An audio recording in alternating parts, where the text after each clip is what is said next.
ನಮಸ್ತೆ, welcome back to my ಕುಟುಂಬ YouTube channel.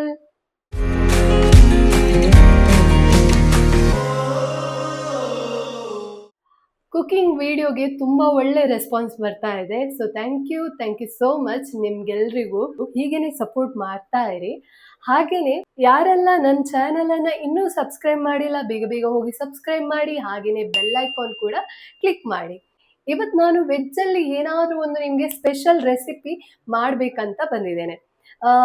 ನಾವೀಗ ವಾರ ಇಡೀ ನಾನ್ ವೆಜ್ ತಿಂದು ಒಂದು ದಿವಸ ವೆಜ್ ತಿಂತೇವೆ ಅಲ್ವಾ? ಸೊ ವೆಜ್ ತಿನ್ನುವಾಗ ಏನೋ ಬೇಡ ಅಂತ ಅನಿಸ್ತದೆ. ಸೊ ಆ ಟೈಮಲ್ಲಿ ನಿಮ್ಗೆ ಒಂದು ಸೈಡ್ ಡಿಶ್ ಆಗಿ ಒಂದು 5 ಮಿನಿಟ್ಸ್ ಅಲ್ಲಿ ಮಾಡುವಂತಹ ರೆಸಿಪಿ ನಾನು ನಿಮ್ಗೆ ತೋರಿಸ್ಲಿಕ್ಕಿದ್ದೇನೆ. ಅದು ಯಾವುದು, ಹೇಗಿರುತ್ತೆ ಅಂತ ನೋಡುವ. ಇವತ್ತು ನಾವು ಮಾಡ್ಲಿಕ್ಕೆ ಹೊರಟಿದ್ದು ಇದೇ ಬೆಂಡೆಕಾಯಲ್ಲಿ ಒಂದು ಕ್ರಿಸ್ಪಿ ಆಗಿರುವಂತ ರೆಸಿಪಿ, ಅದುವೇ ಕುರ್ಕುರೆ ಬೆಂಡಿ ರೆಸಿಪಿ. ಸೊ ಹೇಗೆ ಮಾಡುದು ಅಂತ ನಾನು ನಿಮ್ಗೆ ತೋರಿಸ್ತೇನೆ, ಬನ್ನಿ. ಈಗ ನಾವು ಬೆಂಡೆಕಾಯಿಯನ್ನ ಚೆನ್ನಾಗಿ ವಾಶ್ ಮಾಡಿದ್ದೇವೆ. ವಾಶ್ ಮಾಡಿದ ನಂತರ ಒಂದು 2 ಮಿನಿಟ್ಸ್ ಅಷ್ಟು ಇದನ್ನ ಹಾಗೇನೆ ಬಿಡ್ಬೇಕು, ಅಂದ್ರೆ ನೀರು ಇರಬಾರ್ದು, ಅದಕ್ಕೋಸ್ಕರ. ಈಗ ನಾವು ಇದನ್ನ ತೆಳುವಾಗಿ ಕಟ್ ಮಾಡಬೇಕು. ಈಗ ಒಂದು ಬೆಂಡೆಕಾಯಲ್ಲಿ ಒಂದು 4 ಪೀಸ್ ಮಾಡಿದ್ರೆ ಊಟಕ್ಕೆ ಒಳ್ಳೇದು, ತಿನ್ಲಿಕ್ಕೆ ದಪ್ಪ ದಪ್ಪ ಇರುತ್ತೆ. ಹೀಗೆ ಸ್ನಾಕ್ಸ್ ಟೈಮಲ್ಲೂ ಕೂಡ ನೀವು ತಿನ್ಬಹುದು, ಆದ್ರೆ ತುಂಬಾ ಸಪೂರ ತೆಳುವಾಗಿ ಕಟ್ ಮಾಡ್ಬೇಕಾಗುತ್ತೆ. ಸೊ ನೋಡುವ, ಈಗ ನಾವು ಇದನ್ನ ಕಟ್ ಮಾಡುವ.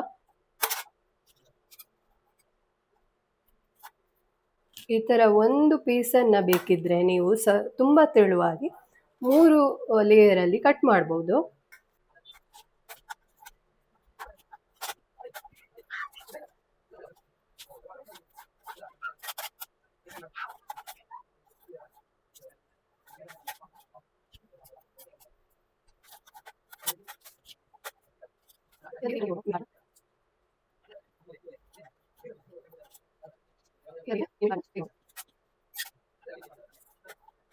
ಫಸ್ಟ್ ಸ್ಟೆಪ್ ನೋಡಿದ್ರಲ್ಲ, ಬೆಂಡೆಕಾಯನ್ನ ತುಂಬಾ ತೆಳುವಾಗಿ ನಾವಿಲ್ಲಿ ಕಟ್ ಮಾಡಿದ್ದೇವೆ. ಈಗ ನಾವು ಹೋಗುವ ಸೆಕೆಂಡ್ ಸ್ಟೆಪ್ಪಿಗೆ. ಮಿಕ್ಸ್ ಮಾಡಲಿಕ್ಕೆ ನೀವು ಒಂದು ದೊಡ್ಡ ಪಾತ್ರೆಯನ್ನೇ ತಗೊಳ್ಳಿ. ಏನೆಲ್ಲ ಇಂಗ್ರೀಡಿಯೆಂಟ್ಸ್ ಹಾಕಬೇಕು ಅಂತ ನಾನು ಹೇಳ್ತೇನೆ. ಸೊ ಸ್ಕಿಪ್ ಮಾಡಲಿಕ್ಕೆ ಹೋಗಬೇಡಿ, ಡೀಟೇಲ್ ಆಗಿ ವಿಡಿಯೋ ಮಾಡ್ತಾ ಇದ್ದೇನೆ. ನಿಮ್ಗೆ ಕರೆಕ್ಟಾಗಿ ಇದರ ಸ್ಟೆಪ್ ಬೈ ಸ್ಟೆಪ್ ಗೊತ್ತಾಗಬೇಕು ಅಂತ. ಫಸ್ಟಿಗೆ ಇದಕ್ಕೆ ನಾವು 3 ಸ್ಪೂನ್ ಅಷ್ಟು ಬೇಸನನ್ನು ಹಾಕಬೇಕು, ಅಂದರೆ ಕಡಲೆ ಹಿಟ್ಟು. ಓಕೆ, 3 ಸ್ಪೂನ್ ಅಷ್ಟು ಬೇಸನನ್ನು ಫಸ್ಟಿಗೆ ಆ್ಯಡ್ ಮಾಡಿ. ನೀವು ಕೇಳ್ಬೋದು, ಇದು ಯಾಕೆ 3 ಸ್ಪೂನ್ಗಿಂತ ಜಾಸ್ತಿ ಇದೆ, ಬಟ್ ಈ ಸ್ಪೂನು ತುಂಬ ಸಣ್ಣದು, ಅದಕ್ಕಾಗಿ ಹಾಗೆ ನಿಮಗೆ ಕಾಣುತ್ತೆ. ನಾನು ಮೆಷರ್ ಮಾಡಿ ಈ ಬೌಲಲ್ಲಿ ಹಾಕಿರುವಂಥದ್ದು. 2 ಸ್ಪೂನ್ ಅಷ್ಟು ಕಾರ್ನ್ಫ್ಲೋರನ್ನು ಹಾಕಬೇಕು.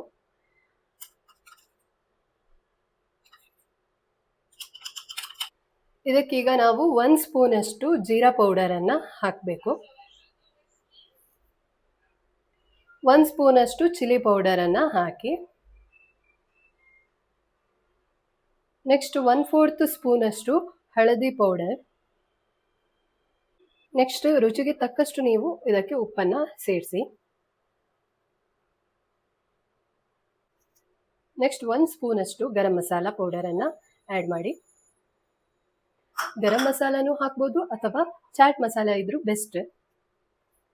ನೆಕ್ಸ್ಟ್ ಹಾಫ್ ಲೆಮನನ್ನು ಚೆನ್ನಾಗಿ ಸ್ಕ್ವೀಸ್ ಮಾಡಿ ಅದರ ಜ್ಯೂಸನ್ನು ಇದಕ್ಕೆ ಹಾಕಿ.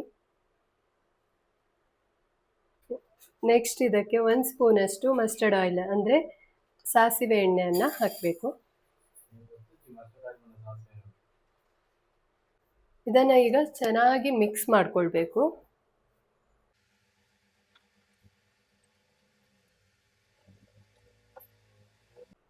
ಈ ಥರ ಮಿಕ್ಸ್ ಮಾಡಿದ ನಂತರ ಒಂದು ಸ್ವಲ್ಪ ನೀರು ಹಾಕಿ.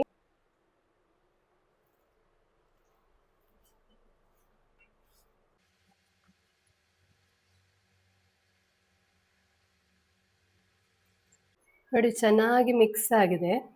ಜಾಸ್ತಿ ನೀರು ಹಾಕಬಾರ್ದು, ಇಷ್ಟೇ ನಾನು ಹಾಕಿದಷ್ಟೇ, ಸ್ವಲ್ಪ ನೀರು ಹಾಕಿ ಈ ಥರ ಮಾಡಿದರೆ ಒಳ್ಳೆ ಅಂಟುತ್ತೆ.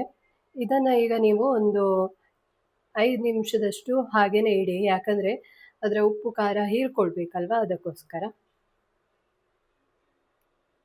This is our last step, 3ನೇ ಸ್ಟೆಪ್. ಹೋಗುವಲ್ವಾ 3ನೇ ಸ್ಟೆಪ್ಪಿಗೆ. ಓಕೆ, ಸ್ಟವ್ ಆನ್ ಮಾಡುವ. ಈಗ ನಾವು ಏನೆಲ್ಲ ರೆಡಿ ಮಾಡಿದ್ವಿ ಅದನ್ನ ಈಗ ಆಯಿಲಲ್ಲಿ ಫ್ರೈ ಮಾಡಲಿಕ್ಕಿದೆ.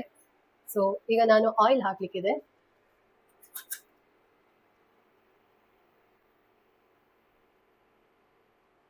ಈಗ ಎಣ್ಣೆ ಕಾದ ತಕ್ಷಣ ನಾವು ಇದನ್ನು ಸ್ವಲ್ಪ ಸ್ವಲ್ಪ ಎಣ್ಣೆಗೆ ಬಿಡಬೇಕು, ಫ್ರೈ ಮಾಡಬೇಕು. ನಾವು ಒಂದೊಂದೇ ಇದನ್ನ ಫ್ರೈ ಮಾಡಲಿಕ್ಕೆ ಬಿಡಿ.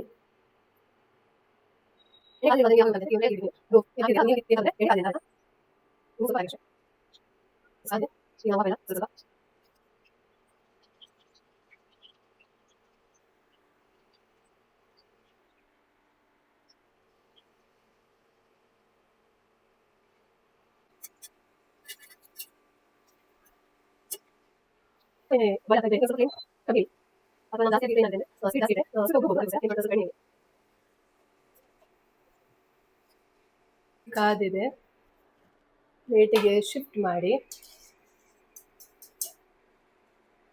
ಕಲರ್ ಕೂಡ ಚೇಂಜ್ ಆಗಿದೆ. ಸೊ ಫೈನಲ್ ಸ್ಟೆಪ್ ಏನಂದರೆ, ಒಂದು ಸ್ವಲ್ಪ ಪೆಪ್ಪರನ್ನು ಇದಕ್ಕೆ ಆ್ಯಡ್ ಮಾಡ್ಕೊಳ್ಳಿ. ಹಾಗೆಯೇ ಸ್ವಲ್ಪ ಸಾಲ್ಟನ್ನು ಹಾಕಿ.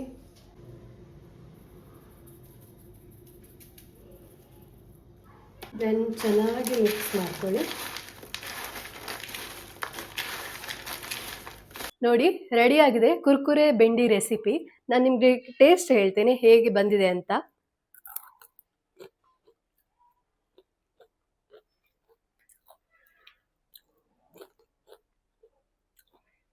ತಿನ್ನುವಾಗ ನಿಮಗೆ ಸೌಂಡ್ ಬಂದಿರ್ಬೋದು, ಕ್ರಿಸ್ಪಿ ಆಗಿದೆ, ತುಂಬ ಟೇಸ್ಟ್ ಅಂತೂ ಸೂಪರ್, ನೆಕ್ಸ್ಟ್ ಲೆವೆಲ್ ಆಗಿದೆ.